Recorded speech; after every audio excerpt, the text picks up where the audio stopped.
Okay, wrapping up here on infectious and emergent diseases, we have West Nile virus. That's caused by a virus. It's the number one mosquito-borne virus in the United States.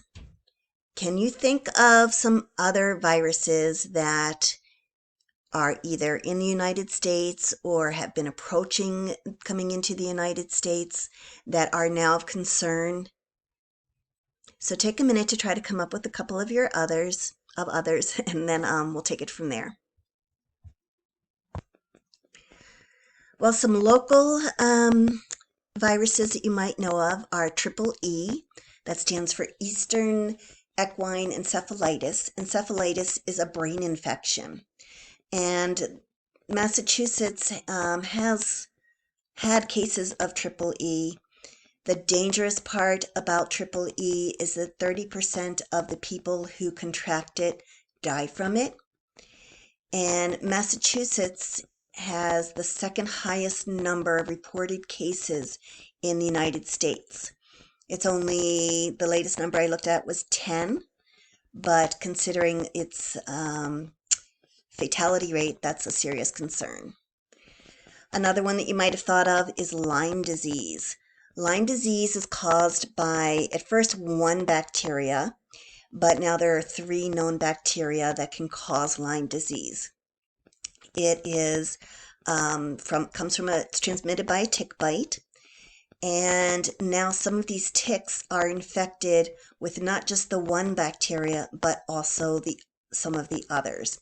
And whenever there is a co-infection, infection by more than one Lyme disease causing bacteria, the symptoms are worse.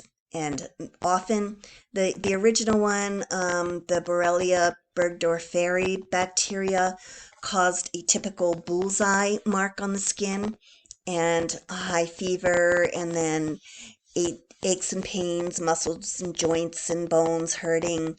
And over time, they found antibiotics to treat that. One of the difficult things with these co-infections is that some of these other agents do not cause that same bullet rash.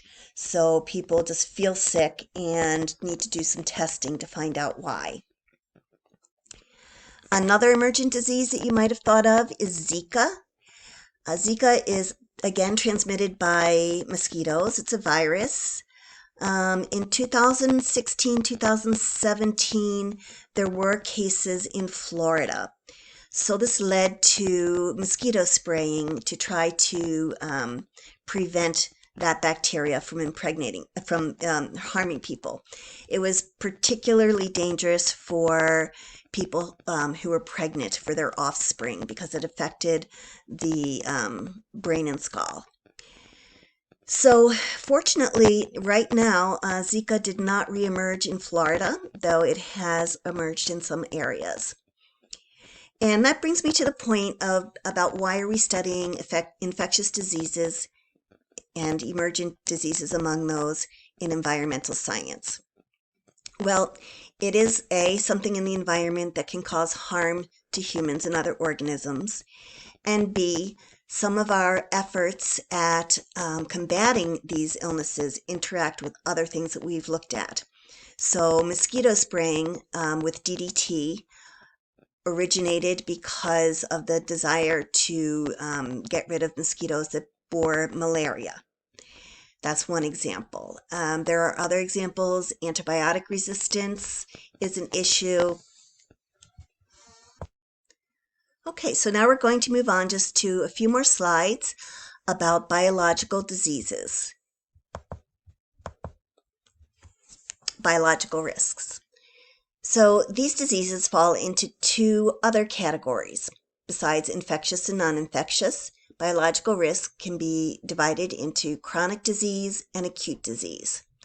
A chronic disease is one that slowly impairs the normal functioning of a person's body.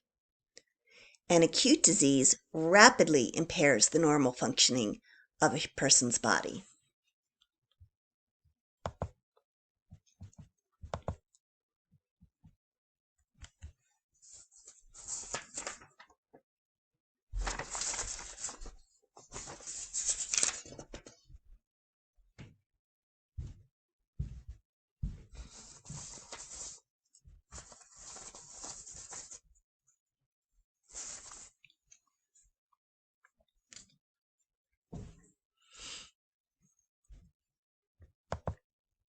Oops.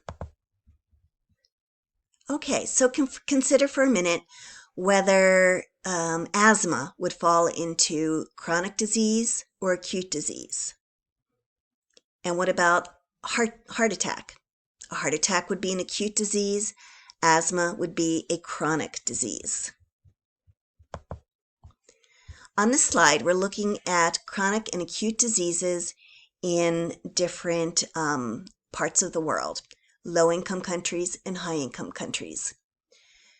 So, and looking at the risk factors that lead to chronic disease. So first, let's look at the graph on the right, which is high-income countries.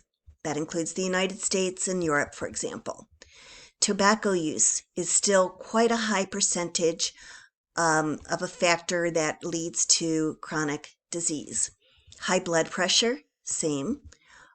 Being overweight or obese, lack of physical activity, high blood sugar, high cholesterol, low fruit and vegetable intake. So many of these are actually probably related.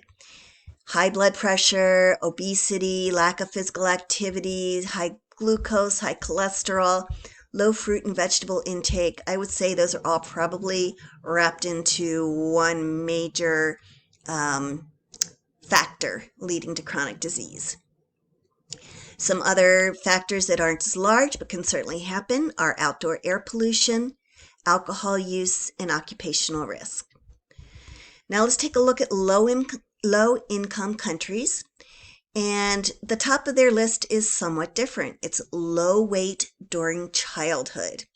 That is a significant issue when children don't have enough to eat and they suffer malnourishment or malnutrition, either not getting enough calories or not getting enough of the right calories and vitamins and so forth. It leads to many, many issues, including issues with brain development, issues with going blind. So low weight during childhood is a significant issue. Similarly, high blood pressure is also on the list for low income as well as high income countries. Unsafe sex, unprotected sex, is a problem in lower income countries because of lack of access to birth control or culture. Here that we don't see in developed countries, but unsafe water, lack of sanitation and hygiene are problems in low-income countries. High blood glucose, which may be caused by an improper diet, indoor smoke from solid fuels, tobacco use, again, physical inactivity, suboptimal breastfeeding, and some high cholesterol.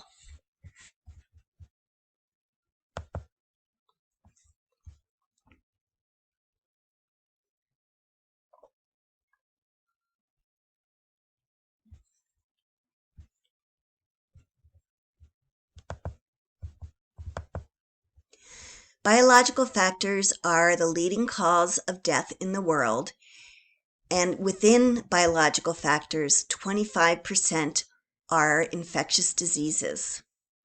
The other big category is cardiovascular at 30%. And when we look at infectious diseases, we look at it because it's something that we might be able to prevent with the proper medication, vaccines, clean water, hygiene. And so it's a treatable number that we could bring down. So of those infectious diseases, nearly half are respiratory infections and HIV/AIDS. The other half are diarrheal illnesses, tuberculosis, which is very problematic because it takes a whole year of medication to treat tuberculosis successfully so that it won't come back again. And it's very difficult for someone in a developing country to have access to that medication for a year. Malaria, childhood diseases, and then, of course, the good old category of other. So the main point here being that biological factors are the leading cause of death in the world, and about 25% of those illnesses are infectious diseases, which we might have cures, treatments, and preventions for. Okay, that's a wrap for biological factors, and we'll move on the next screencast to chemical factors.